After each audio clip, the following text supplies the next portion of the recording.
session 1 of why Jesus came. Now, there are many reasons why Jesus came to earth, but this week I want to focus on one, and that is that he came to show us what God is like.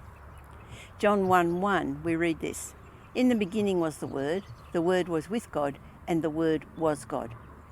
So there John starts by telling us exactly who Jesus is and was.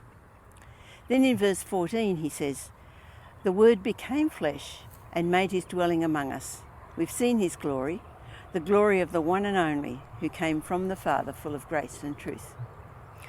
The Message translation puts it like this: "The Word became flesh and blood and moved into the neighbourhood. We saw the glory with our own eyes, the one of a kind glory, like Father, like Son, generous inside and out, true from start to finish." So John wrote his gospel with this one main aim, and he states it at the end of the gospel, really, in chapter 20, verse 21.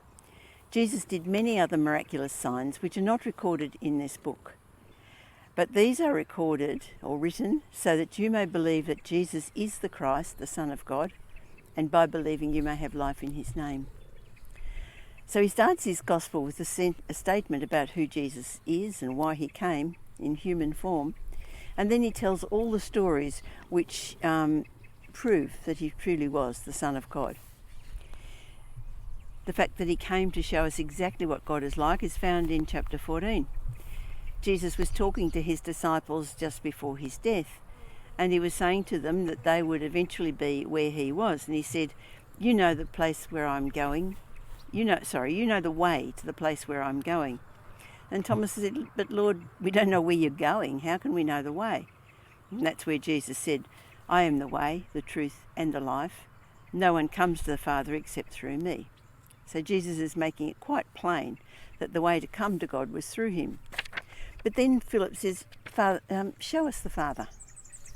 And Jesus' answer was, "Don't you know me, Philip? Even after I've been among you for such a long time, anyone who's seen me has seen the Father."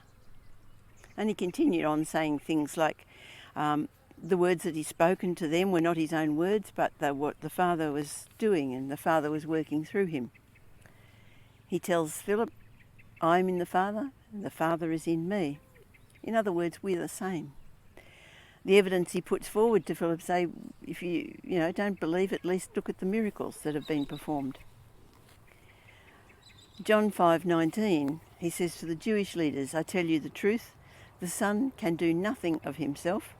He can only do what he sees the Father doing, because whatever the Father does, the Son does."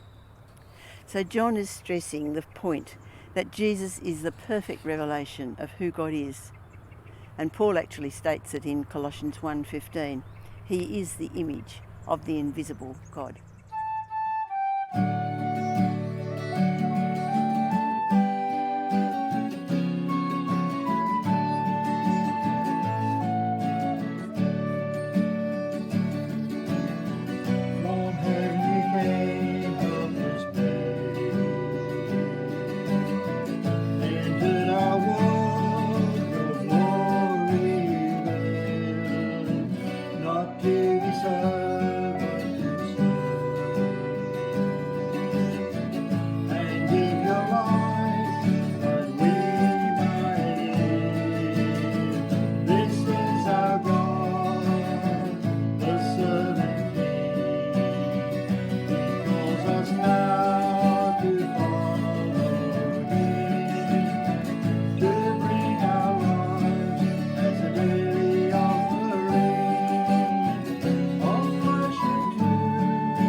His heart with sorrow was torn.